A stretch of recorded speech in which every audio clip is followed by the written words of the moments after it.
টলিউডের জনপ্রিয় অভিনেত্রী ইধিকা পল ম্যাম এলেন হলদিয়াতে নবরাত্রি উৎসবের শুভ উদ্বোধন করতে। হ্যাঁ বন্ধুরা, রাজীব ওয়েলফেয়ার ফাউন্ডেশনের প্রযোজনায় নবরাত্রি উৎসব প্রায় শুরু হয়ে গেছে বলতেই পারেন। আর প্রথম দিন, হ্যাঁ, উদ্বোধনের দিন কি কি হয়েছিল সবটা নিয়ে কিন্তু আমার আজকের এই ভিডিওটি এন্ড অবধি কিন্তু দেখতেই হবে। Hi everyone, me Brindishna, welcome to my new blog. তো ফার্স্টেই তো এন্টার হয়ে আমি আপনাদের একদম মাঠের ভিউ দেখিয়ে দিলাম। ওই দিকে ছিল বড় করে প্যান্ডেল, এই পাশে ছিল উৎসবের অফিস, আর এই দিকটাতে ছিল একদম স্টেজ। এই নবরাত্রি পুজোতে 30 ফুটের দুর্গা মূর্তি ছাড়াও কিন্তু রয়েছে মায়ের আরও 9খানা রূপ। আসুন আপনাদের সঙ্গে আজকে আমি সেটাই শেয়ার করছি।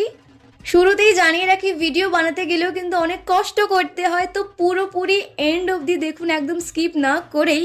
তো ফার্স্টে আমি এন্টার করে আপনাদেরকে পুরো ভিউটা দেখালাম প্যান্ডেলের ভেতরকার। এখানে নবরাত্রি পুজোতে দুর্গা মাতাকে বাসন্তী রূপে পুজো করা হচ্ছে এবং আরও রয়েছে 9খানা মায়ের রূপ, তথা কুসমান্ডা, কালরাত্রি, সিদ্ধিদাত্রী, মহাগৌরী, ক্যাতায়নী,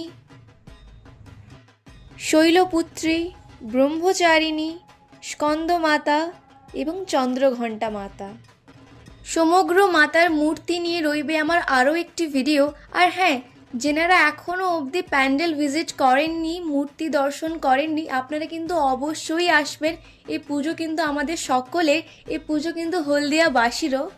নবরাত্রি উৎসবের সূচনাতে কিন্তু হয়েছিল শত শত মানুষ দ্বারা পদযাত্রা। হ্যাঁ, র্যালিতে কিন্তু ছিল আরও অনেক কিছু, যেমন বিভিন্ন ধরনের কার্টুন, রনপা, ছৌ নৃত্য, ধামসা মাদল, আরও কত কি। আমি তো এটা নিয়েও ভাবছি এটি আলাদা করে ভিডিও দেব, নইলে কিন্তু অনেকটাই লেন্দি হয়ে যাবে আমার পুরো ভ্লগটা। তো এই র্যালিটি ফিরে আসতে আসতে প্রায় সন্ধে হয়ে গেছিল, আর এটি আসার পরে কিন্তু অনুষ্ঠিত হয়েছিল ওই দিনের আনুষ্ঠানিক সন্ধে পর্বটি। প্রথমেই কিন্তু এলাকার সমস্ত গুণীজন মানুষদের এবং রাজীব ওয়েলফেয়ার ফাউন্ডেশনের কর্মকর্তাদেরকে সম্মান জানানো হয়েছিল উত্তরীয় ব্যাজ, ছোট্ট একটি গাছ এবং একটি মেমেন্টো দিয়ে। এরপরে কিন্তু এনাদের বক্তব্যও রেখেছিলেন। আর সব শেষে, হ্যাঁ, সব শেষে কিন্তু আমাদের মঞ্চে উপস্থিত হলেন আমাদের জনপ্রিয় নায়িকা ইধিকা পল ম্যাম। ওনাকে তো এই প্রথম আমি এত কাছ থেকে দেখে আমি আনন্দে আত্মহারাই হয়ে গেছিলাম। আত্মহারা না হয়ে কি থাকা যায়? টলিউডের জনপ্রিয় নায়িকাকে এই প্রথমবার চোখের সামনে দেখছি বলে কথা।